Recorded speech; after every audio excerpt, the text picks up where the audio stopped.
सदाशिवसमारम्भां शङ्कराचार्यमध्यमाम् अस्मदाचार्यपर्यन्तां वन्दे गुरुपरम्पराम्। हरिः ओम्। श्रीगुरुभ्यो नमः। हरिः ओम्। श्रुतिस्मृतिपुराणानाम् आलयं करुणालयं नमामि भगवत्पादं శంకరం లోకశంకరం. మనం నైష్కర్మ్య సిద్ధి 17వ క్లాస్లో ఉన్నాము. అంత ముందు క్లాస్లో 42వ శ్లోకం యొక్క గద్య భాగం ముగించుకున్నాము. ఆ గద్య భాగం మళ్ళీ ఇప్పుడు చదువుతాను.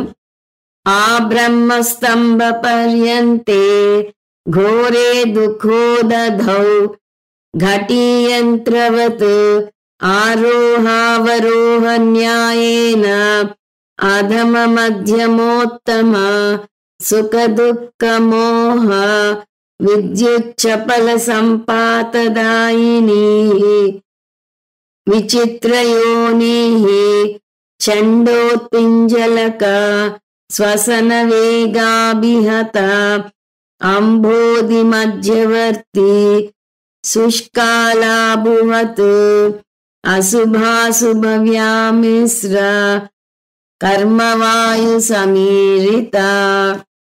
ఈ భాగాల్లో సురేశ్వరాచార్యుల వారు సంసార వర్ణన విపులంగా చేస్తున్నారు. సంసారం ఎందువల్ల ఏర్పడింది అంటే అవిద్యా కామ కర్మ అని సూక్ష్మంగా చెప్పవచ్చు.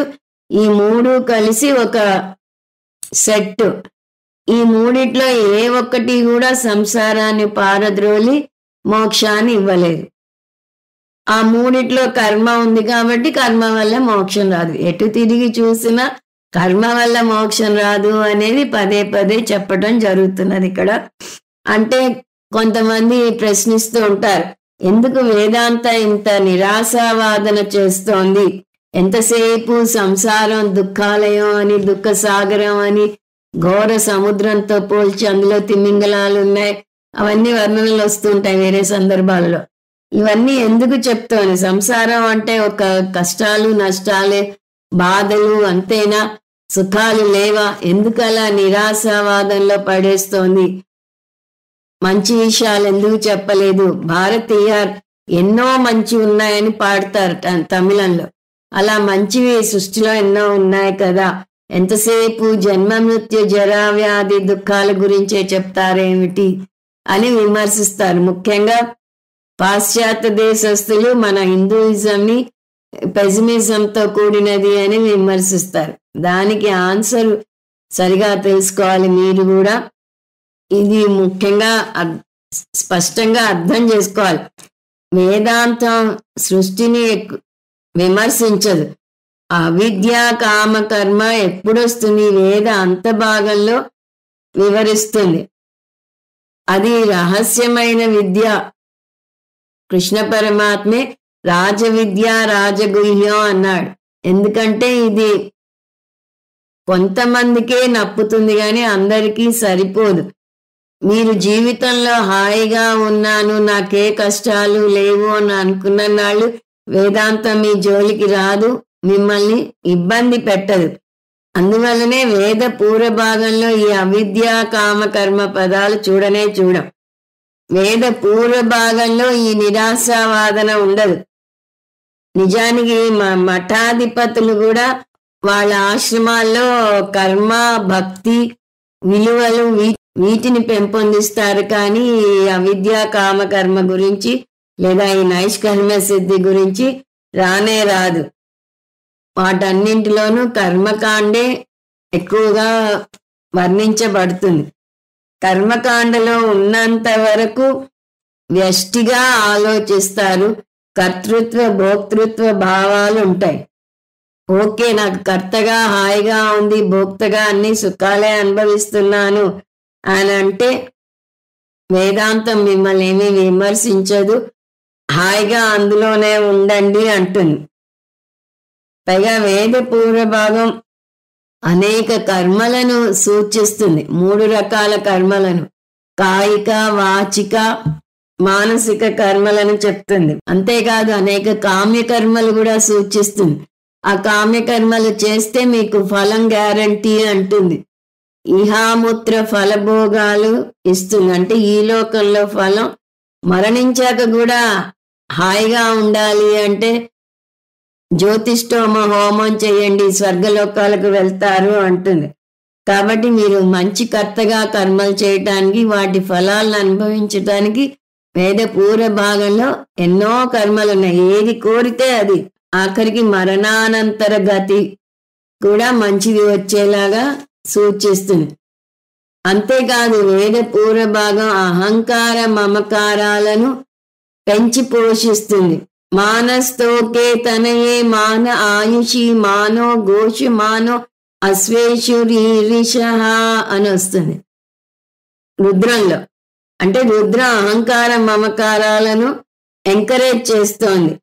నా పిల్లలు, నా వాళ్ళు, నా పశువులు అవి కూడా అన్ని ఆనందంగా ఉండుగాక అని వస్తుంది ఆ ప్రార్థనలో. మనకి ఆ యజ్ఞాలు కూడా వీటన్నిటి గురించి ఉన్నాయి. అలాగే గయా శ్రాద్ధంలో ఇంట్లో పెంచుకునే జంతువుల ఆరోగ్యం కోసం, జంతువుల కోసం కూడా పిండం వేయటం జరుగుతుంది. అందువల్ల పూర్వభాగం చక్కగా కుటుంబ బంధాలను పెంచి పోషిస్తుంది. అసంగత్వం గురించి చెప్పనే చెప్పదు. పుత్ర పౌత్రాభివృద్ధి రస్తు అని దీవిస్తుంది. ఏది కావాలంటే అది తీరటానికి ఒక వ్రతం చెప్తుంది. అందువల్ల లౌకిక సుఖాలను బాగానే పెంచి పోషిస్తుంది వేద పూర్వభాగం. కానీ అందులోనే ఉండకుండా కొంతమందికి ఎప్పుడో వైరాగ్యం వస్తుంది. పరీక్షలోకాన్ కర్మచితాన్ నిర్వేదమాయాత్. సో ఈ లోకంలోని కర్మఫలాలను చూసి అనుభవించి ఎంత పొందినా ఇవి శాశ్వతమైన ఫలాలను ఇవ్వవు అని ఎవరికైనా నిర్వేదం వస్తే, వైరాగ్యం వస్తే, శాశ్వతమైన ఫలం ఏదైనా ఉందా అని వారు వెతికితే వేదాంత మే ఐ హెల్ప్ యూ బోర్డుతో అంతవరకు ఉంటుంది. అప్పుడు వేదాంతం ముందుకొచ్చి వేద పూర్వ భాగం నుంచి వేద అంత భాగానికి రండి, అందులో మీకు శాశ్వతమైన ఆనందం దొరుకుతుంది అని చెప్తుంది. ఎందుకంటే కర్మకాండలో సుఖం వస్తుంది నిజమే, కానీ అది దుఃఖ మిశ్రితత్వం అని చూసాం. ఆ దుఃఖ మిశ్రితత్వం ఎలా ఉంటుంది? సుఖానికి దుఃఖానికి మధ్య మీరు నలిగిపోతున్నట్టు ఉంటారు. అంటే పూర్తిగా సుఖము అనుభవించలేరు, పూర్తిగా దుఃఖము ఉండదు. జీవితం ఈ రెండిటి కలయికగా ఆటుపోట్లను తెప్పిస్తూనే ఉంటుంది. కర్తాభోక్తగా ఉన్న నాళ్ళు ఈ శ్రమ తప్పదు. అందువల్ల వీటి నుంచి శాశ్వతమైన పరిష్కారం ఏదైనా ఉందా అని అడిగే వాళ్ళని హక్కున చేర్చుకుని వారికి వేదాంతం నేర్పిస్తుంది శాస్త్రం. ఈ వేదాంతానికి వచ్చేవాళ్ళు చాలా తక్కువ మంది ఉంటారు. కృష్ణ పరమాత్మే చెప్పాడు, వేలలో కొంతమందే వస్తారు నేర్చుకోవటానికి అని.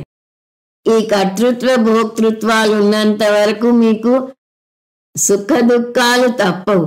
నేను కర్తగా ఉంటాను అంటే సుఖాన్ని దుఃఖాన్ని రెండింటినీ నవ్వుతూ స్వీకరించాలి. లేదు నాకు దుఃఖం వద్దు అంటే సుఖాన్ని దుఃఖాన్ని రెండింటినీ పారద్రోలటానికి సిద్ధపడాలి. సుఖమే కావాలి దుఃఖం వద్దు అంటే అది కుదరదు. జీవితమే ద్వంద్వాల మేలు కలయిక. పగలు రాత్రి సుఖము దుఃఖము పుణ్యము పాపము అలా అన్ని జంటగా వస్తాయి. నాకు ఒకటే కావాలి రెండోది కుదరదు అంటే శాశ్వతమైన ఆనందం కావాలి అనుకుంటే సుఖాన్ని కూడా పారద్రోలాలి అని వేదాంతం చెప్తుంది. సో ఇలా కోరిన వాళ్లకు వేదాంతం సంసారంలో ఉంటే కలిగే తాత్కాలికమైన ఆనందం తాత్కాలికమైన దుఃఖం గురించి చెప్పి వారిని ఉత్తేజపరుస్తుంది. ఆనందం సాపేక్షిక ఆనందమే అని ఎందుకు చెప్తుంది అంటే మనకి తైత్తిరీయోపనిషత్తులో వివరంగా వస్తుంది. ఒక మనుష్య ఆనందంతో మొదలుపెట్టి చివరికి బ్రహ్మానందం దాకా వెళ్తుంది. ఒక్కొక్క లోకంలోనూ ఆనందం 100% పెరుగుతూ వస్తుంది. ఏదైనా అది సాపేక్షికమే. స్వర్గలోకానికి వెళ్ళినా కూడా రంభా ఊర్వశుల డాన్స్ ముందు నుంచి చూడలేకపోయాను అని బాధపడేవారు ఉంటారు. వెనక రోలో ఎక్కడో కూర్చున్నాను అనుకుంటూ. అలా మనం పొందే ఆనందం కోశానందం మాత్రమే. అది కాకుండా ఆత్మానందం తెలుసుకుంటే నేనే ఆనంద స్వరూపుణ్ణి, నేనే పూర్ణత్వాన్ని అని అర్థమవుతుంది. అందువల్ల ఈ అహంకార మమకారాలను, కర్తృత్వ భోక్తృత్వాలను అధిగమించాలి అంటే వేదాంతంకి రమ్మన్నా. అంతేగాని ముందు నుంచి ఈ పెసిమిజం బోధించటం లేదు. మీకు పెసిమిజం అనిపిస్తే ఓకే, ఏం ప్రాబ్లం లేదు, వేద పూర్వభాగానికి వెళ్ళండి. ఏ కోరిక కావాలంటే ఆ కోరిక తీర్చుకోండి. కృష్ణ పరమాత్మే చెప్పాడని చూసాం, మనుష్యానాం సహస్రేషు కశ్చిత్ యదతి సిద్ధే. ఇంత వేల మందిలో ఎవరో ఒకళ్ళిద్దరు వేదాంతానికి వస్తారు అని. అందువల్ల ఈ భాగం నిరాశావాదన కాదు అనేది అర్థం చేసుకోవాలి. సురేశ్వరాచార్యుల వారు చెప్తున్న అంశం, కర్మకాండలో సుఖము ఉంది, సుఖంతో మిళితమై దుఃఖం కూడా ఉంది అని చెప్తున్నారు. ఇప్పుడు దుఃఖం భాగం చూస్తున్నాం అంతే. ఈ గద్య భాగానికి వస్తే దుఃఖ ఉదతి అంటే దుఃఖ సాగరం, సంసారాన్ని సముద్రంతో పోలుస్తారని చూసాం. అది ఎలాంటి సాగరం? ఘోరమైన సాగరం. ఘటీయంత్రవత్. ఘటీయంత్రం అంటే పూర్వం బావులకి ఒక చిలక కట్టి దానికి ఓ బకెట్ వేసి బకెట్లో నీళ్లు తోడుకునేవాళ్ళు. ఆ బకెట్ లోపలికి వెళ్తుంది, పైకి వస్తుంది, లోపలికి వెళ్తుంది, పైకి వస్తుంది.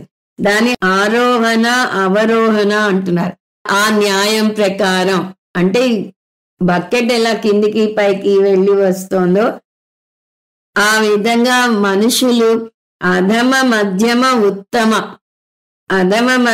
ఉత్తమ జన్మలను అనుభవిస్తున్నారు. దానివల్ల సుఖ దుఃఖ మోహాలను అనుభవిస్తున్నారు. సుఖం ఉంటే ఉత్తమ వస్తుంది, మధ్యమ అంటే దుఃఖం, అధమ అంటే మోహంలో పడిపోతారు. మోహంలో ధర్మాధర్మ విచక్షణ కోల్పోతారు అని చూసాం. ఇలా ఎందుకు అవస్థపడుతున్నారు? విద్యుత్ చపల సంపాత్. వీరు ఈ అనుభవాలను ఒక మెరుపులాగా అనుభవిస్తున్నారంటే ఏది ఎక్కువ కాలం ఉండదు. దాయిని ఇవి ఇవ్వబడుతున్నాయి. విచిత్ర యోని, ఈ సుఖ దుఃఖ మోహాలను అనుభవించడానికి అనేక జన్మలు ఎత్తుతున్నారు. యోని అంటే జన్మ, శరీరం. అనేక జన్మలు ఎత్తుతున్నారు. అవి విచిత్రంగా ఉన్నాయంటే ఎప్పుడూ మనిషిగానే పుట్టరు, రకరకాల జన్మలు పొందుతారు. దీన్ని ఎండిపోయిన సొరకాయతో పోలుస్తున్నారు సురేశ్వరాచార్యుల వారు. ఇక్కడ ఎండిన సొరకాయ సముద్రంలో ఎలా పైకి లేస్తూ పడుతూ ఉంటుందో అలా వాయు సమీరిత, వాయు ప్రేరణకు లోబడి అంబోధి మధ్యవర్తి. అంబోధి అంటే సముద్రం, మధ్యవర్తి అంటే మధ్యలో. ఈ సముద్రం మధ్యలో వీచే వాయువుకి లోబడి శుష్క అంబుడు ఎండు సొరకాయ తేలుతోందిట. శుష్కలాభువత్, ఈ తేలుతున్న ఎండు సొరకాయలాగా శుభ అశుభ వ్యామిశ్ర. మనిషి కూడా శుభాలను అశుభాలను మిశ్రమ అనుభవాలను పొందుతున్నాడు. ఈ ఎండు సొరకాయ సముద్రంలో ఎలా తేలుతోంది అంటే శ్వసన వేగాభిహత, వేగంగా వీచే గాలికి చిక్కి అలా వెళుతోంది. అదే విధంగా మనిషి కూడా కర్మవాయు సమీరిత. మనిషిని కాలను అనుభవింపజేసే వాయువు ఏమిటి అంటే అతను చేసుకున్న కర్మలు, అతని ప్రారంధ కర్మ వల్ల అనుభవిస్తున్నాడు. ఒక్కోసారి ఐసీయూలోకి వెళ్తాడు, మళ్ళీ బయటికి వస్తాడు, మళ్ళీ లోపలికి వెళ్తాడు, అలా అవస్థలు పడుతూ ఉంటాడు. ఈ ప్రారంధ కర్మలు ఎలా ఉన్నాయంటే చండ ఉత్పంజలక అంటే తీవ్రమైన తుఫానులాగా మనిషిని ఇబ్బంది పెడుతున్నాయి. ఈ ప్రారంధ కర్మలను తుఫానుతో పోలుస్తున్నారు ఇక్కడ సురేశ్వరాచార్యుల వారు. కొన్ని చిన్న కర్మలు ఉంటాయి, వాటిని ప్రాయశ్చిత్త కర్మలతో పోగొట్టుకోవచ్చు. కానీ కొన్ని కర్మలకి ఏ ప్రాయశ్చిత్తం కుదరదు. తుఫాను ఎలా మనని ఒక ఆట ఆడిస్తుందో అలా ఈ ప్రారంధ కర్మ ఒక ఆట ఆడిస్తుంది, నిస్సహాయంగా అయిపోతారు. అందువల్లనే స్వామీజీ అంటారు, మధ్యలో వచ్చి స్వామీజీ 4 నెలలు మీ క్లాసులకి రాలేను, మా పిల్లల దగ్గరికి అమెరికా వెళ్తున్నాను అని చెప్తారు. వారిని వాయువు అటువైపు తీసుకెళ్తోంది. అది శుభం వైపు అవ్వచ్చు, ఒక్కోసారి అశుభం వైపు అవ్వచ్చు. అందువల్ల ఈ కర్మవాయువు అలా మనిషిని ఆడిస్తుంది. శనిదశ ఎప్పుడు వస్తుందో తెలియని పరిస్థితి వచ్చేలా చేస్తుంది. సో సమీరిత అంటే దీనికి లోబడిన జీవుడు ఇలా లోకాల చుట్టూ తిరుగుతూ అనేక జన్మలు పొందుతూ అవస్థ పడుతూ ఉంటాడు అని దీని అర్థం. ఈ అవస్థలను తప్పించుకోవాలంటే దానికి ఒకటే మార్గం. ఇది కూడా ఒక విద్యగా నేర్చుకుంటే ఏమీ లాభం ఉండదు. ఇది అర్థం చేసుకుని జీర్ణించుకుని నేను ఆత్మను, ఈ కర్తృత్వ భోక్తృత్వాలు నాకు లేవు అనే జ్ఞానం పొందితేనే సంసారం నుంచి మోక్షం వస్తుంది. ఇప్పుడు 42 శ్లోకం చూద్దాం. ఏవం చంక్రమ్యమానోయం అవిద్యా కామకర్మభిః పాసితో జాయతే కామీ మ్రియతే చ సుఖావృతః. జీవుని ప్రయాణం ఎలా ఉంటుంది అనేది అక్షరాల వర్ణిస్తున్నారు. కర్త భోక్త అహంకార మమకారాలు ఉంటాయి. కర్త భోక్త అంటే తన పరంగా చూడటం, మమకారం అంటే ఎదుటి వారి మీద, ఆస్తి మీద, మనుషుల మీద బంధాలు. ఇవన్నీ పాసిత, పాసబద్ధ అంటే పాసాలు పెంచుకుంటాడు. నేను నా వాళ్ళు అని తనే అనేక ముళ్ళు తన చుట్టూ వేసుకుంటాడు. అవేమిటి? 3 తాళ్ళు. అవిద్య కామ కర్మభిః. సంసారాన్ని ఇక్కడ మనం ఈ పదాలతో వర్ణిస్తున్నాం. అవిద్య కామ కర్మభిః. ఈ పాసాలు ఆత్మకి లేవు. ఆత్మ అసంగం. అసంగో హి అయం పురుష అని బృహదారణ్యకంలో వస్తుంది. అవిద్య అంటే అజ్ఞానం అని చూసాం. అజ్ఞానం వల్ల కామ అంటే కోరిక పుడుతుంది. నేను అసంపూర్ణుణ్ణి, నేను సంపూర్ణం అవ్వాలి, నాకు పూర్ణత్వం కావాలి, పెళ్లి చేసుకుంటే పూర్ణత్వం వస్తుంది, పిల్లలు పుడితే పూర్ణత్వం వస్తుంది అనే కోరికలతో కర్మలు చేస్తారు. అందువల్ల ఈ 3 ఒకదానితో ఒకటి రిలేటెడ్. ఆ కర్మలు 2 రకాలుగా ఉంటాయి. అహంకారంతో చేసేవి అంటే నా మంచి కోసం, నా స్వార్థం కోసం చేసే కర్మలు ఉంటాయి. రెండవది మమకారంతో చేసే కర్మలు ఉంటాయి. నా వారికి, నా పిల్లలకి, నా స్నేహితులకి, నా ఉద్యోగులకు అనుకుంటూ అనేక బంధాల వల్ల చేసే కర్మలు ఉంటాయి. అంటే కామ అంటే కోరిక అని చూసాం. ఐ వాంట్ అనేది తంబూరా శృతిలాగా మీటుతూనే ఉంటాం మనం. ఇంగ్లీష్లో కామ అంటే ఫుల్ స్టాప్ కాదు, దాని తర్వాత ఏదో ఉంది అని వస్తుంది. కామాలు కూడా అంతే, కామాలే తప్ప ఫుల్ స్టాప్ లేవు. కోరికలు అనంతం, ఎన్ని తీరినా ఇంకా ఇంకా కావాలనిపిస్తూనే ఉంటుంది. సో అయం కామి, ఈ విధంగా ఈ కోరికలున్న వ్యక్తి ఏవం చంక్రమ్యమాన అంటే చాలా తీవ్రంగా కదులుతూ ఉంటాడు. ఎందువల్ల? ఈ కర్మల వల్ల ప్రయాణం అంతులేని ప్రయాణం అవుతుంది, అంతులేని కథ అవుతుంది. ఈ జన్మలో ఊళ్ళు తిరుగుతూ ఉంటాడు, తర్వాత మరణించాక కూడా జన్మలు పునరపి జననం పునరపి మరణం పొందుతూనే ఉంటాడు. అతని ఇల్లు ఎక్కడో తెలియదు. ఇల్లు అంటే మోక్షం. మోక్షం ఎక్కడో ఎలా పొందాలో తెలీదు. ఆత్మస్వరూపం అంతకంతకి దూరం అయిపోతుంది కామి అన్న వ్యక్తికి. మరణించాకన్నా ఇతని కష్టాలు ఫుల్ స్టాప్కి వస్తాయా అంటే అది కామానే. ఈ శరీరం వదిలి ఇంకో శరీరం తీసుకుంటాడు. సో మ్రియతే అంటే మరణించటం, జాయతే మళ్ళీ పుడతాడు. సో ఈ శరీరంతో మరణిస్తాడు, మళ్ళీ పుడతాడు. కనీసం మనిషిగా పుడితే కొంతన్నా రియలైజ్ అయ్యి ముముక్షుత్వం పెంచుకుని ఆత్మజ్ఞానం పొంది మోక్షం పొందే అవకాశం ఉంటుంది. కానీ ఏ జంతు జన్మో ఏ దైవ జన్మో పొందితే కర్మ చేసే అధికారం ఉండదు, తన ఫలాన్ని మార్చుకునే అవకాశము ఉండదు. జంతువుగా పుడితే తన కర్మని తను కంట్రోల్లో పెట్టుకోలేడు. యజమాని ఎటు తీసుకెళ్తే అటు వెళ్ళాలి. కుక్కగా పుడితే యజమాని బీచ్కి తీసుకెళ్లాలనుకుంటే బీచ్కి తీసుకెళ్తాడు, ఇంట్లోనే ఉంచాలంటే ఇంట్లో ఉంచుతాడు. కుక్కకి చెయ్యాలి అలా చేయాలని అనే అధికారం ఉండదు. కానీ దేవుణ్ణి పట్టుకోండి, దేవుడికి ప్రార్థన చేయండి అంటుంది వేదాంతం. కానీ వచ్చిన చిక్కు మనిషి గాడ్ వద్దు డాగ్ కావాలి అనుకుంటున్నాడు ఈ రోజుల్లో. అందువల్ల అసుఖావృత, అసుఖం అంటే దుఃఖం. సో దుఃఖంలో పడి అవస్థ పడుతూ ఉంటాడు. ఎందుకంటే శరీరాన్ని అనేక సుఖాలకి అలవాటు చేస్తాడు. సో ఆవృత అనేక సుఖాలు అతన్ని కప్పేశాయి. సురేశ్వరాచార్యుల వారు ఓకే మీరు అలా కష్ట సుఖాల్లో పడి జన్మ జన్మలు ఎత్తుతూ వస్తానంటే దీర్ఘాయుష్మాన్ భవ మీ ఇష్టం, కానీ మోక్షం కావాలనుకుంటే నా దగ్గరికి రండి, 2వ అధ్యాయం నుంచి వేదాంతం నేర్పిస్తాను అని చెప్తున్నారు. ఇప్పుడు 43 గద్యం.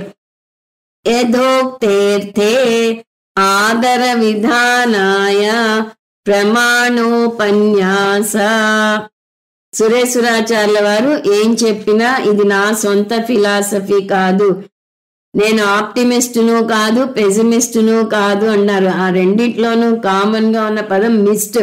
అంటే ఈ సత్యం కప్పబడిపోయింది పొగ వల్ల. జీవితంలోని ఫ్యాక్ట్స్ తెలియకుండా పొరపాటు పడుతున్నారు.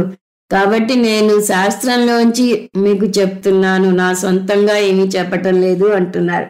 యథోక్తే అర్థే, అర్థే అంటే టీచింగ్. ఈ ముందు యథోక్తే ఇంతవరకు నేను చెప్పినది ఏం చెప్పాను? అవిద్య కామ కర్మ వల్ల మీరు పాసాలు పెంచుకుంటున్నారు, దుఃఖాలు అనుభవిస్తున్నారు, జన్మ జన్మలు ఎత్తుతూ వస్తున్నారు అని ముందు శ్లోకంలో ఏదైతే చెప్పానో ఈ టీచింగ్, ఈ బోధ ఆదర విధానాయ, ఈ బోధ మీద మీకు ఇంకా ఎక్కువ నమ్మకం కలగటం కోసం ప్రమాణ ఉపన్యాస, ఉపనిషత్తుల్లోంచి నేను మీకు కోట్ చేస్తాను. ఈ మాటలు ఎక్కడ ఉన్నాయి? నా సొంతం కాదు అంటే ఉపనిషత్తుల్లో ఉన్నాయి. ఉపనిషత్తుల్లో ఎక్కడ ఉంది అనేటట్టయితే చెప్తాను, ఉపనిషత్తుల్లోంచి చెప్తాను. వేదం చాలా డెమోక్రటిక్ గా చెప్తుంది, మీకు అంటే మీకు స్వేచ్ఛను ఇస్తుంది. నాకు కర్తృత్వ భోక్తృత్వాలు కావాలి అంటే వేద పూర్వ భాగానికి వెళ్ళండి అంటుంది. లేదు నాకు సంసారం నుంచి మోక్షం కావాలి అంటే సరే అయితే వేదాంత భాగానికి రండి అంటుంది. కాబట్టి ఇది నేను వేదాంతంలోంచి చూపిస్తాను అంటున్నారు. ఉపన్యాస అంటే మీకు చూపిస్తాను అని చెప్తున్నారు. ఇప్పుడు 43 శ్లోకం. శృతిశ్చేమం జగాదార్థం కామస్య వినివృత్తయే తన్మూలా సంస్కృతిర్యస్మాత్ తన్నాసో జ్ఞానహానతః.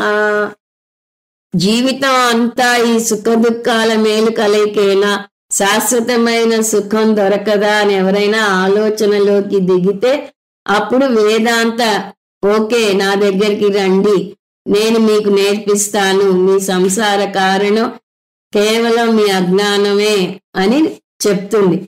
సో కామః అంటే కోరికలు అంతులేనివి అని చూసాం. ఎన్ని ఉన్నా ఇంకా కావాలి ఇంకా కావాలి. బ్రహ్మచారిగా ఉంటే పెళ్ళైతే పూర్ణుణ్ణవుతాను అనుకుంటాడు, పెళ్ళయ్యాక పిల్లలు పుడితే పూర్ణుణ్ణవుతాను అనుకుంటాడు, పిల్లలు పుట్టాక నాకంటూ ఒక సొంత ఇల్లు ఉంటే పూర్ణుణ్ణవుతాను అనుకుంటాడు. అలా కోరికలు అనంతంగా ఉంటూనే ఉంటాయి. పూజ్య Swamiji the struggle to be different from what I am now is called కామః అంటారు. అంటే ఇప్పుడు నేను ఉన్నది సరిగా లేదు, దీనికి భిన్నంగా ఉండాలి అనే తపనే కామం అని పూజ్య స్వామీజీ వర్ణిస్తారు.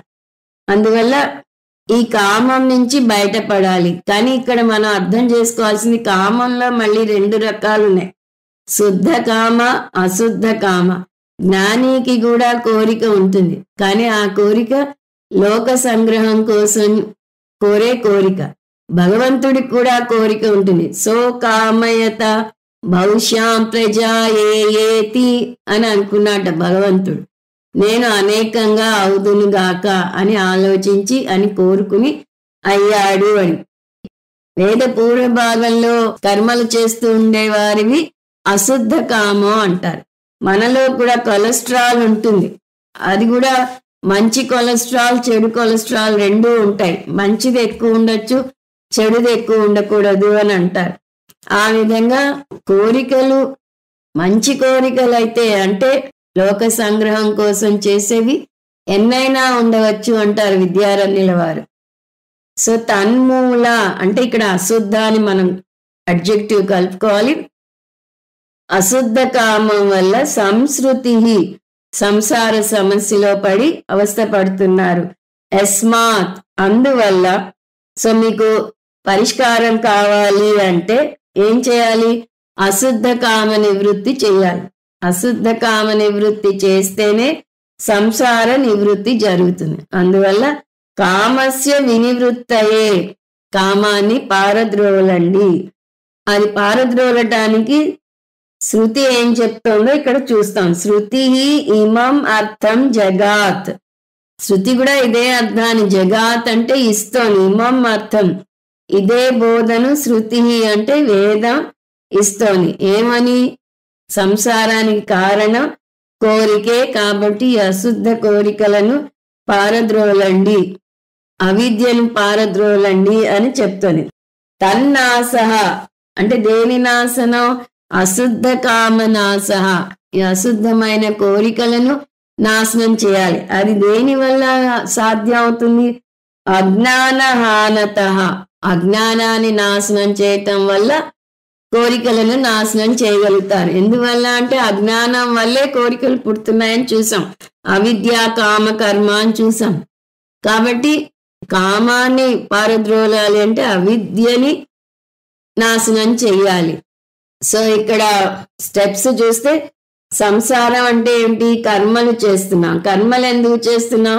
కోరికల వల్ల చేస్తున్నాం. కోరికలు ఎందువల్ల పుడుతున్నాయి? అవిద్య వల్ల పుడుతున్నాయి.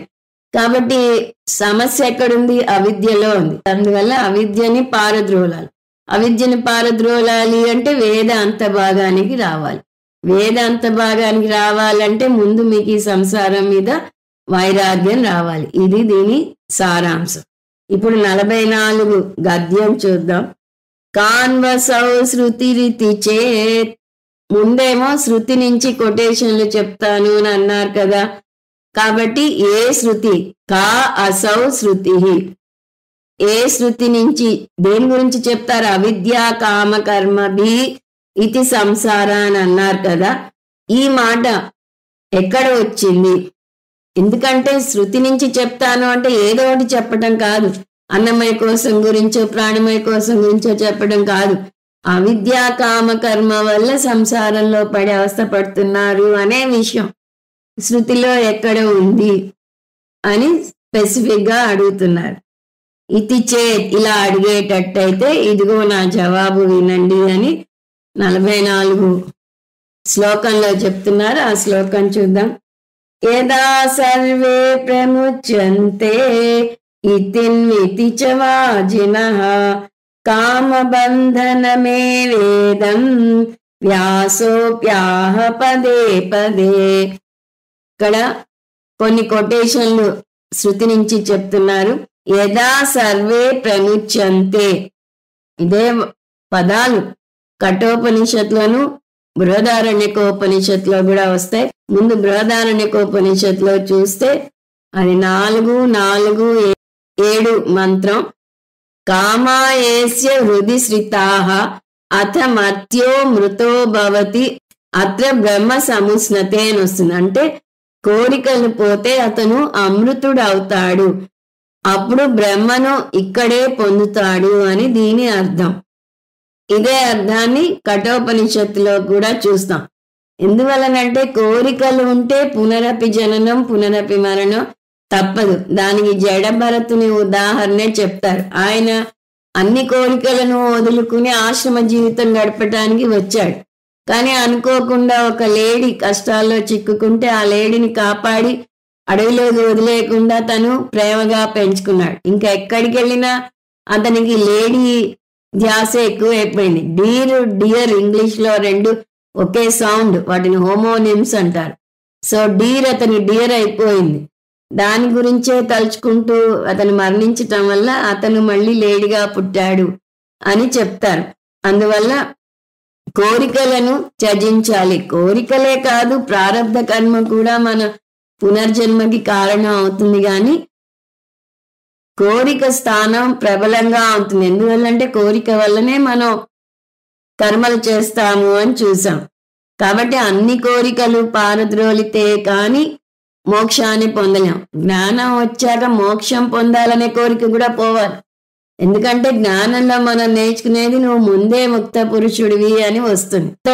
ముందే ముక్త పురుషుడైతే ఇంక నాకు మోక్షం కావాలి అని అడగటం రిడండెన్సీ అంటారు, మళ్ళీ అర్థం లేని పని అని. కాబట్టి కామనాశేన సంసార నాశః అని శృతి నేర్పిస్తుంది మనకి. ఇంకొకటి బృహదారణ్యకంలోనే అదే అధ్యాయంలో తర్వాత మంత్రం, ఇందాక కోరిక లేకపోతే అతను అమృతం పొందుతాడు అని చూసా. ఇప్పుడు అన్వయం అంటే కోరికలు ఉంటే మళ్ళీ మళ్ళీ పుడతాడు అని. ఇతను కామయామానో అథ కామయామానో యో నిష్కామ ఆప్తకామ ఆత్మకామో న తస్య ప్రాణ ఉత్క్రామంతి బ్రహ్మైవ సన్ బ్రహ్మాప్యేతి. దీని అర్థం ఇక్కడ ఏ ఏ కర్మలు చేసి ఉన్నాడో వాటి తగ్గ ఫలాలను పొంది ఆ లోకం నుంచి మళ్ళీ ఈ లోకానికి మళ్ళీ కర్మలు చేయటానికి వెనక్కి వస్తాడు. ఈ విధంగా కామాలను అనుభవించినవాడు అంటే కోరికలను అనుభవించినవాడు గతిని పొందుతాడు. కోరికలు లేనివాడు ఎవరైతే అకాముడో నిష్కాముడో ఆప్తకాముడో ఆత్మకాముడో అతని ప్రాణాలు ఉత్క్రాంతం అవవు. అతను బ్రహ్మగా ఉంటూ బ్రహ్మలో చేరిపోతాడు అని బృహదారణ్యకోపనిషత్తులో వస్తుంది. బృహదారణ్యకోపనిషత్తు అని డైరెక్ట్ గా చెప్పకుండా ఇక్కడ శ్లోకంలో సురేశ్వరాచార్యుల వారు ఇతిన్ వితిచ వాజిసహ అన్నారు. వాజి పూర్తి పేరు వాజసనేయి.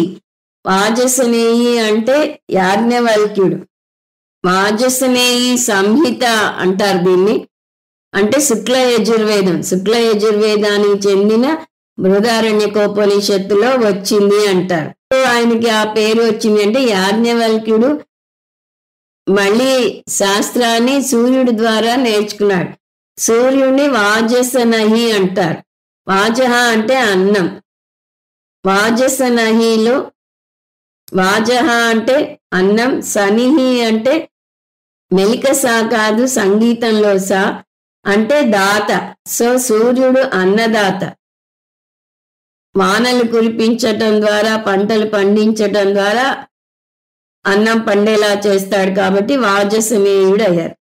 వాజసనహి శిష్యుడు కాబట్టి వాజసనేయి అయ్యారు యాజ్ఞవల్క్య. ఆయన ఇచ్చిన సంహితని వాజసనేయి సంహిత అంటారు, లేదా శుక్ల యజుర్వేదం అంటారు. దానిలోని బృహదారణ్యకోపనిషత్తులో ఇది వచ్చింది అని చెప్తున్నారు.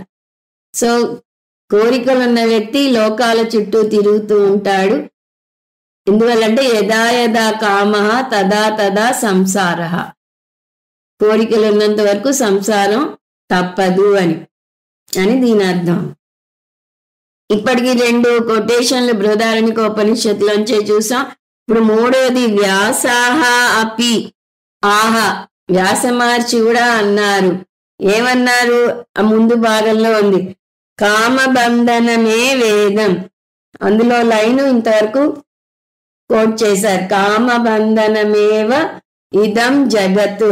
ఆ వాక్యం పూర్తిగా చూస్తే నా అన్యతు అస్తి ఇహ బంధనం కామబంధన ముక్తోహి నా ఇహ భూయాయ అభిజాయతే అని వస్తుంది. దాని అర్థం చూద్దాం. కామబంధనమేవ ఇదం జగత్తు. ఈ మొత్తం జగత్తు అంతా కామం అనే బంధంలో కూరుకుపోయింది. ఎక్కడ కామం ఉంటే అక్కడ కర్మ ఉంటుంది, ఎక్కడ కర్మ ఉంటే అక్కడ సంసారం ఉంటుంది. ఈ శ్లోకాన్ని మనం మోక్ష ధర్మం మహాభారతంలోని మోక్ష ధర్మంలో చూస్తాం. ఈ కోరిక అశుద్ధ కామం అనే విషయం మర్చిపోకూడదు. నా అన్యత్ అస్తి ఇహ బంధనం. అంటే ఇది కాక ఇంకేదీ లేదు, సంసారంలో పడవేసేది కోరిక తప్ప ఇంకేది లేదు. కామబంధన ముక్తోహి, ఎవరైతే ఈ కామబంధనాల నుంచి విముక్తి పొందుతాడో, అలా పొందిందెవరు? జ్ఞాని. ఆత్మరతి ఆత్మతుష్ట ఆత్మన్యేవ సంతుష్ట అని మనం భగవద్గీతలో చూస్తాం. అలా ఆత్మలోనే రమించే వ్యక్తి నా ఇహ భూయాయ అభిజాయతే, మళ్ళీ ఈ జనన మరణ వృత్తంలో పడి తిరగడు. అంటే అతను ముక్తిని పొందేస్తాడు. జ్ఞాని జీవించుండగా జీవన్ముక్తి పొందుతాడు, మరణించాక విదేహ ముక్తి పొందుతాడు. కాబట్టి మీరు జనన మరణ వృత్తంలో తిరుగుతున్నారు అంటే అవిద్యా కామకర్మే కారణం అని శాస్త్రంలో పదే పదే వస్తుంది అని చెప్తున్నారు. భగవద్గీతలో కూడా ప్రజహాతి యదా కామాన్ సర్వాన్ పార్థ మనోగతాన్ ఆత్మన్యేవ ఆత్మనా తుష్ట స్థిత ప్రజ్ఞస్థ దోచ్యతే అని వస్తుంది. ఎవరైతే కోరికలన్నీ వదులుకుంటాడో అతనే స్థిత ప్రజ్ఞుడు, అతను ఆత్మలోనే రమిస్తాడు అని వస్తుంది. వీటన్నింటి సారం అవిద్యా కామ కర్మ సంసార హేతువు. కాబట్టి అవిద్య వల్ల కోరిక కర్మ వచ్చాయి కాబట్టి అవిద్యని పారద్రోలాలి. అవిద్యని పారద్రోలాలి అంటే కర్మ వల్ల కాదు, జ్ఞానం వల్లనే కలుగుతుంది. ఈ స్టెప్స్ అన్ని మర్చిపోకూడదు. ఇప్పుడు 45 గద్యం. ఏష సంసార పంథా వ్యాఖ్యాత అథేదానీం తద్వ్యావృత్తయే కర్మాణి ఆదుపకారకత్వేన యథా మోక్షహేతుతాం ప్రతిపద్యంతే తథాభిధీయతే. ఏష సంసార పంథ. సో ఈ విధంగా సంసార మార్గాన్ని చాలా వివరంగా నేను వివరించాను. సంసారం గురించి అంతా మీకు అర్థమైంది అంటున్నారు. ఎందువలనంటే అది అర్థమైతే గాని మోక్షం కావాలని కోరుకోరు. సంసారం బాగుంది అనుకుంటే మోక్షానికి ఎవరు రారు. సో పంథ అంటే మార్గం. వ్యాఖ్యాత, నేను దీని గురించి చాలా వివరంగా చెప్పాను అని. సంసార కారణం మళ్ళీ చూస్తే ముందు అజ్ఞానం. అజ్ఞానం వల్ల అపూర్ణత్వం ఏర్పడుతుంది. అపూర్ణత్వం వల్ల కోరికలు పుడతాయి. నేను పూర్ణుని అవ్వాలి అనుకుని కోరికలు పుడతాయి. ఆ కోరికలకు తగ్గ కర్మ చేస్తారు. కర్మకి పుణ్యపాపాలు వచ్చి తీరుతాయి. పుణ్యపాపాలు ఈ జన్మలోనే అనుభవించలేం కాబట్టి పునరపి జననం పునరపి మరణం పొందుతూనే ఉండాలి. ఇది సంసార చక్రం. 6 దశలు ఉన్నాయి. ఇది రకరకాలుగా వర్ణిస్తారు. మొదట్లో మనం 7 చూసాం, ఇప్పుడు 6 చూస్తున్నాం. మళ్ళీ ఒకసారి చూస్తే అజ్ఞానం, అపూర్ణత్వం, కోరిక, కర్మ, పుణ్యపాపాలు, పునరపి జననం పునరపి మరణం. ఇది 6 దశలున్న సంసార చక్రం. కాబట్టి ఈ 6 ఏ దశలో మీరున్నా కూడా సంసారంలో పడి అవస్థ పడక తప్పదు. ఇందులో కర్మ కూడా ఉంది. మీరు గమనిస్తే 6 దశల్లో కర్మ ఒకటి ఉంది. కర్మ సంసారానికి హేతు అయినప్పుడు కర్మ ఎలా మోక్షాన్ని ఇస్తుంది? సంసారాన్ని పారద్రోలేదే మోక్షాన్ని ఇవ్వగలదు. సంసారంలో ఒక అంగమైన కర్మ మోక్షాన్ని ఎలా ఇస్తుంది? ఇవ్వలేదు. ఇంతవరకు ఇలా కర్మని విమర్శించుకుంటూ వచ్చారు. చాలా గట్టిగా, నిర్మోహమాటంగా, నిష్కర్షగా కర్మ వల్ల మోక్షం రాదు అని తేల్చి చెప్పేశారు. ఎంత ధైర్యమో చూడండి అని కూడా స్వామీజీ అన్నారని చూసాం. కానీ ఇప్పుడు సురేశ్వరాచార్యుల వారికే ఒక ఆలోచన వచ్చింది. ఇలా కర్మ వల్ల మోక్షం రాదు, కర్మ వల్ల మోక్షం రాదు అని పదే పదే చెప్తే పూర్తిగా కర్మని వదిలేస్తేనూ ప్రమాదమే. కర్మ గురించి సరిగా అర్థం చేసుకోవాలి. మన వాళ్ళు కర్మ వల్ల మోక్షం రాదు అంటే వెంటనే కర్మని మానేస్తారేమో అని ఆయనకి అనుమానం వచ్చి కర్మ గురించి సరిగా అర్థం చేసుకోండి. దాని పరిమితి ఏమిటి, దాని లాభం ఏమిటి, దానివల్ల ఏం పొందుతారు, ఏం పొందలేరు సరిగా తెలుసుకోండి అంటున్నారు. కర్మ వల్ల మోక్షం రాదు అనేది బాగా అర్థం చేసుకోవాలి. కానీ వచ్చిన చిక్కేంటి, పూర్వమీమాంసకులు మోక్షం కావాలి కానీ కర్మ వల్లే వస్తుంది అని అంటున్నారు. అందువల్ల వస్తుంది ఈ సమస్య అంతా. పైగా వాళ్ళకి వీలైన లైన్ కోట్ చేస్తారు. అదేమిటి, ఈశావాస్యోపనిషత్తులో వస్తుంది, జీవించినన్నాళ్ళు కర్మ చేస్తూనే ఉండు అని. అందువల్ల కర్మ మానడానికి వీల్లేదు అంటారు వాళ్ళు. కానీ సురేశ్వరాచార్యుల వారు కర్మ చిత్తశుద్ధికి ఉపయోగకరంగా ఉంటుంది. చిత్తశుద్ధి పొందటానికి కర్మ చాలా ఉపయోగకరంగా ఉంటుంది. పైగా కర్మ మాత్రమే చిత్తశుద్ధిని కలుగజేస్తుంది అని తెలుసుకుని కర్మలు చేయాలి. సో ఇంతవరకు మనం కర్మ నింద చూసాము. ఇక ముందు కర్మస్థుతి చూస్తాము. ఎందుకంటే పూర్తిగా మనం కర్మ మానకూడదు అని తెలియటం కోసం. అందువల్ల అథ ఇదానీం, ఇక ముందు నుంచి తత్ వ్యావృత్తయే. తత్ అంటే సంసారం గురించి కదా ఇంతవరకు చూసాం. వ్యావృత్తయే అంటే నివృత్తి. కాబట్టి సంసార నివృత్తికి కర్మ పూర్తిగా సహాయపడలేదు, కానీ చిత్తశుద్ధిని ఇస్తుంది. చిత్తశుద్ధి పొందాక కర్మని వదిలివేయవచ్చు. సో కర్మాని అంటే కర్మలు ఆరాత్, పరంపరయా అంటారు స్వామీజీ. సాక్షాత్తు సాధన కాదు, సహకారి సాధన. ఇక్కడ దాన్ని ఆరాత్ అంటున్నారు. ఉపకారకత్వేన. సో కర్మ కూడా మోక్షం పొందడానికి సహాయపడుతుంది. కాకపోతే సాక్షాత్ సాధన కాదు, సహకారి సాధనగా లేదా పరంపర సాధనగా ఉపయోగపడుతుంది. యథా, అందువల్ల మోక్షహేతుతాం, మోక్షానికి ఇది పరోక్షంగా ఉపయోగపడుతుంది. మోక్షానికి ఉపయోగపడుతుంది పరోక్షంగా అయినా అని అన్నప్పుడు, అయితే మీరు ఇంతవరకు ఎందుకు కర్మని విమర్శించారు అంటే, అది డైరెక్ట్ కాదు బాబు, సాక్షాత్ సాధన వేరే ఉంది అంటున్నారు. ఏమిటా సాక్షాత్ సాధన అంటే మహావాక్య విచార. మహావాక్య విచారమే డైరెక్ట్ సాధన, సాక్షాత్ సాధన. అది ఈ నైష్కర్మ్య సిద్ధిలో 3వ అధ్యాయంలో చూస్తాం. ప్రతిపద్యంతే, అది సాక్షాత్ సాధన అవుతుంది.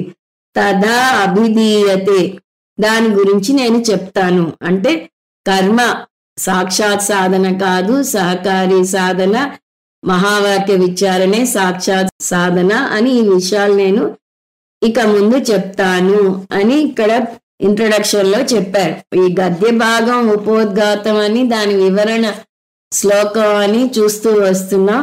సో ఇక్కడ ఇంతవరకు నేను సంసారానికి కారణం కర్మ అని చెప్పాను.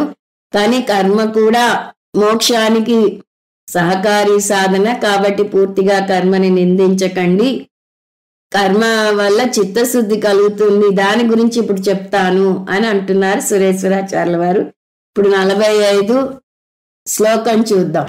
తస్యేనం దుఃఖతప్తస్య కథంచిత్ పుణ్యశీలనాత్ నిత్యేహాక్షాళిత ధియః వైరాగ్యం జాయతే హృది.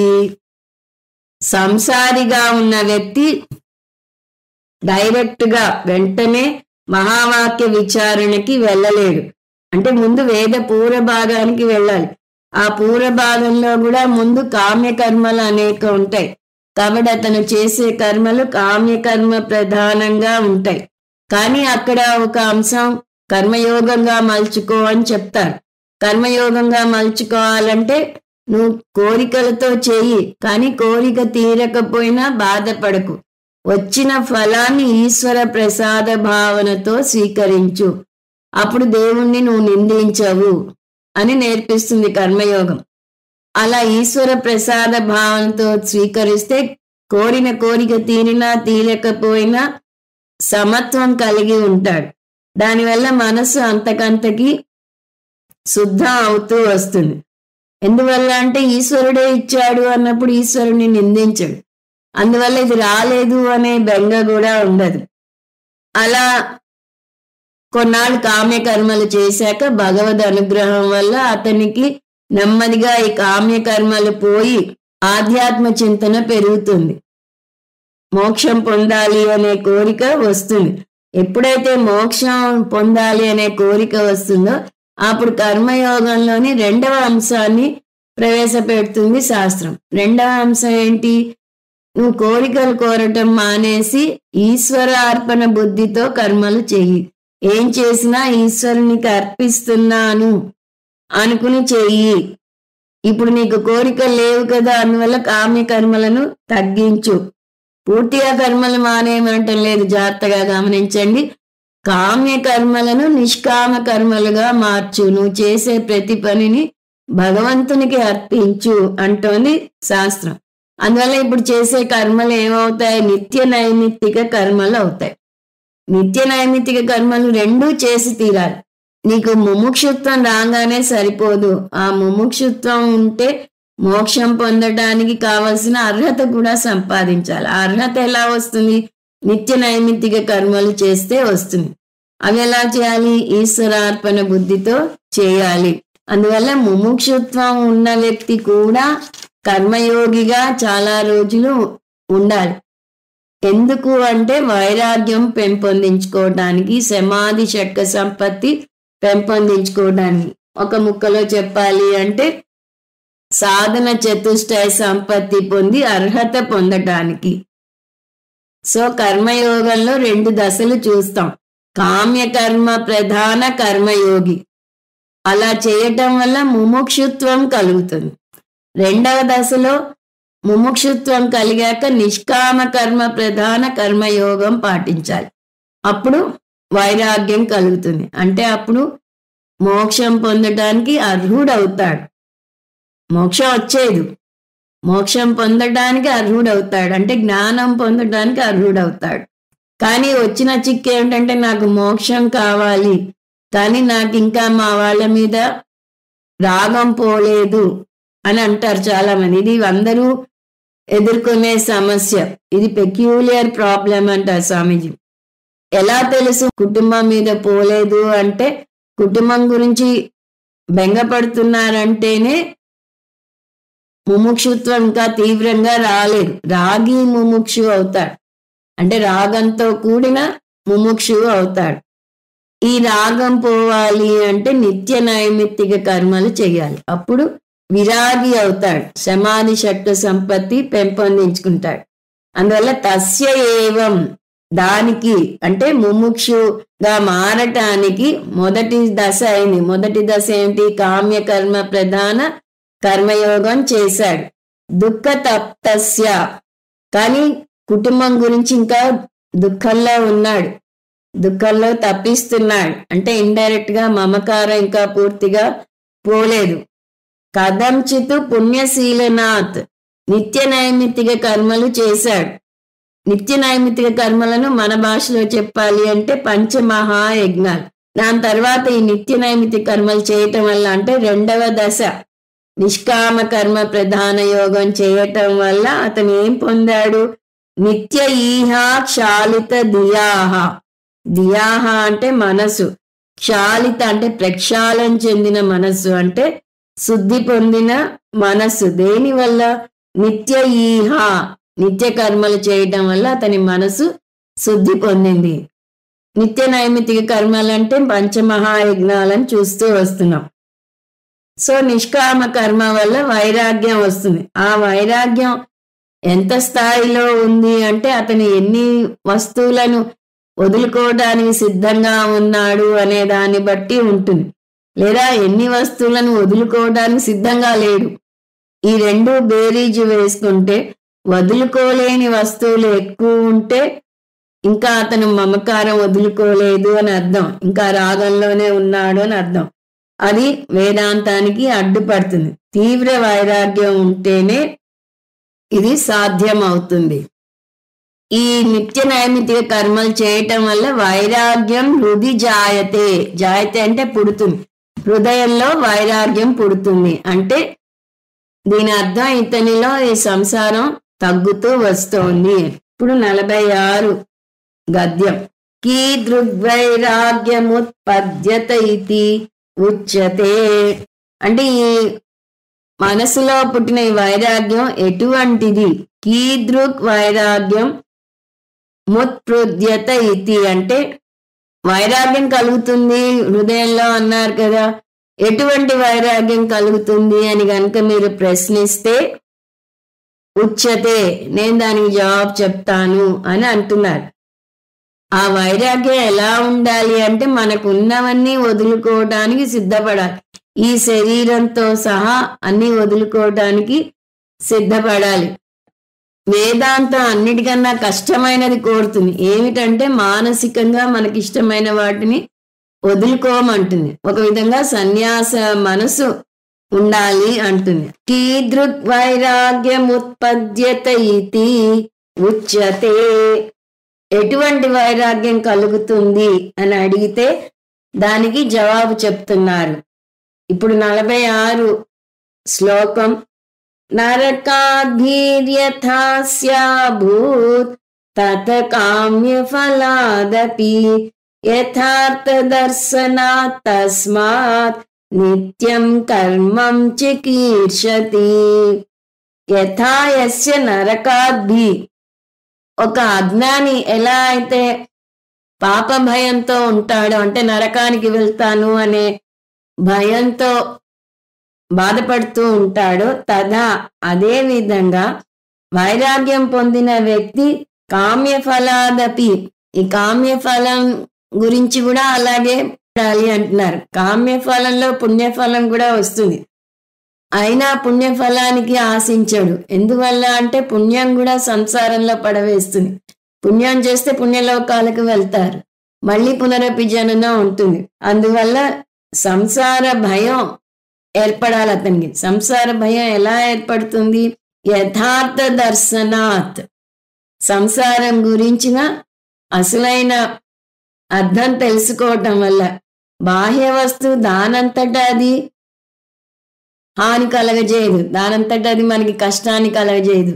దానితో మన అనుబంధం పెంచుకోవటం వల్ల అది మనకి సంసారాన్ని కలగజేస్తున్నది. ఈ విషయం తెలుసుకుంటాడు ముముక్షు. అందువల్ల వస్తువులని వాడుతాడు, కానీ దాని మీద భావపరంగా ఆధారపడడు. ఇలా ఉండగలగడం చాలా కష్టం. వైరాగ్యం పెంచుకున్న అతను వస్తువుల మీద ఆధారపడడు. ఈ స్థితికి రావటం చాలా కష్టం, కానీ అసాధ్యం మాత్రం కాదు. తస్మాత్, అందువల్ల ఈ మనస్థితి పెంపొందించుకున్నాక నిత్యం కర్మం చికీర్షతి. నిత్యం కర్మం అంటే నిత్య నైమిత్తిక కర్మలు చేయాలి అనే శ్రద్ధ ఏర్పడాలి. ఈ వైరాగ్యాన్ని పరవైరాగ్యం అని చెప్తున్నాము. నిత్య కర్మలు అంటే పంచమహాయజ్ఞాలుగా తీసుకోవచ్చు. ముముక్షువులు ఈ నిత్య కర్మలు వస్తారు. ముముక్షువులు ఇంకా కామ్య కర్మలను వదిలేసి నిత్య కర్మకు వస్తారు అని దీని అర్థం. 47 గద్యం. ఏవం నిత్య నైమిత్తిక కర్మానుష్ఠానేవా. ఈ విధంగా నిత్య నైమిత్తిక కర్మలు చేయటం వల్ల ఏమవుతుంది? అంతకు ముందు ఎక్కువగా కామ్యకర్మలు చేశాడు. ఇప్పుడు వైరాగ్యం పెంపొందించుకున్నాక కామ్యకర్మలను తగ్గించుకుని నిత్య నైమిత్తిక కర్మలకు వస్తున్నాడు. అది ఎలా చేస్తాడు? 47 శ్లోకం. శుద్ధ్యమానం తు తచ్చిత్తం ఈశ్వరార్పిత కర్మభిః వైరాగ్యం బ్రహ్మలోకాదౌ వ్యనత్యదసు నిర్మలం. ఈశ్వర అర్పిత కర్మభిః, కర్మయోగిగా ఇతను మారుతాడు అని చూసాం. కర్మయోగి ఈశ్వరార్పణ భావనతో కర్మలు చేస్తాడు, ఈశ్వర ప్రసాద బుద్ధితో వచ్చిన ఫలాన్ని స్వీకరిస్తాడు అని చూసాం. కాబట్టి ఇక్కడ ఈశ్వరార్పణ భావనతో కర్మలు చేస్తాడు అంటే రెండోది కూడా కలుపుకోవాలి. ఈశ్వర ప్రసాద బుద్ధితో కర్మ ఫలాన్ని స్వీకరిస్తాడు.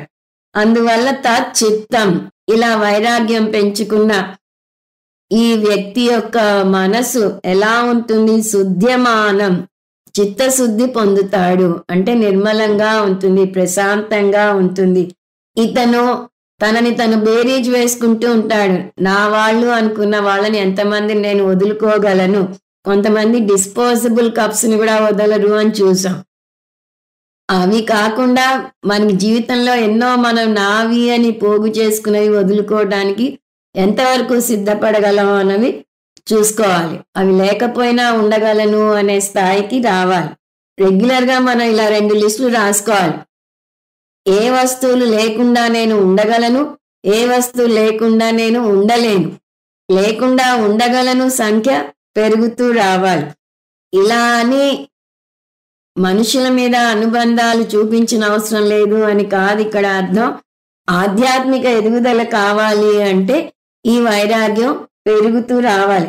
మీరు ఎన్ని ఉపనిషత్తులు నేర్చుకున్నారన్నది కాదు లెక్క, మీలో ఎన్ని జీర్ణించుకున్నారు అనేది లెక్క అని.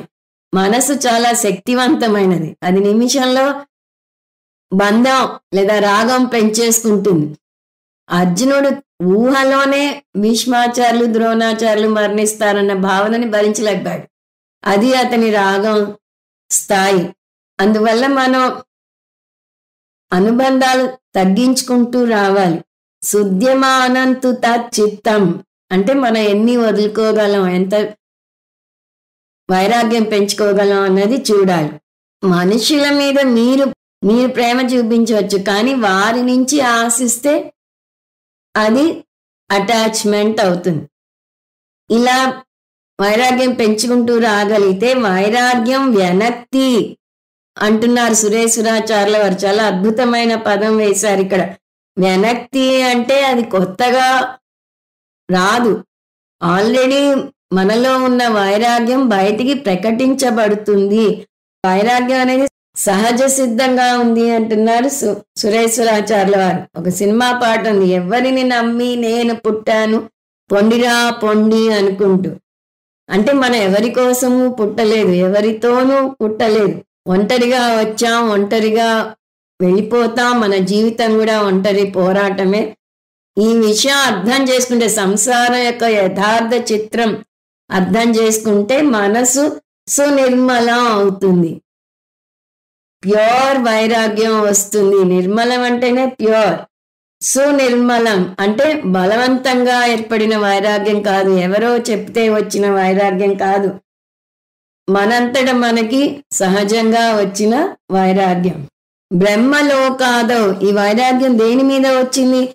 బ్రహ్మలోకంతో సహా అన్నింటి మీద వచ్చింది. అంటే ఇంకా ఏది కోరడు, మొత్తం అనాత్మ ప్రపంచం మీద ఆధారపడదలుచుకోలేదు. అదంతా యథార్థం కాదు అని అర్థం చేసుకుంటాడు. మనుషులు ఉంటే ఉండని కాక, వాళ్ళని నేను ప్రేమిస్తాను, కానీ నాకు ఆనందం నాలోనే వెతుక్కుంటాను, బాహ్య వస్తువుల మీద ఆధారపడను అని అర్థం చేసుకుంటాడు. ఓం తత్సత్. సర్వం శ్రీకృష్ణార్పణమస్తు. ఓం పూర్ణమద పూర్ణమిదం పూర్ణాత్ పూర్ణముదచ్యతే పూర్ణస్య పూర్ణమాదాయ పూర్ణమేవావశిష్యతే. ఓం శాంతి శాంతి శాంతి. హరి ఓం. శ్రీ గురుభ్యో నమః. హరి ఓం.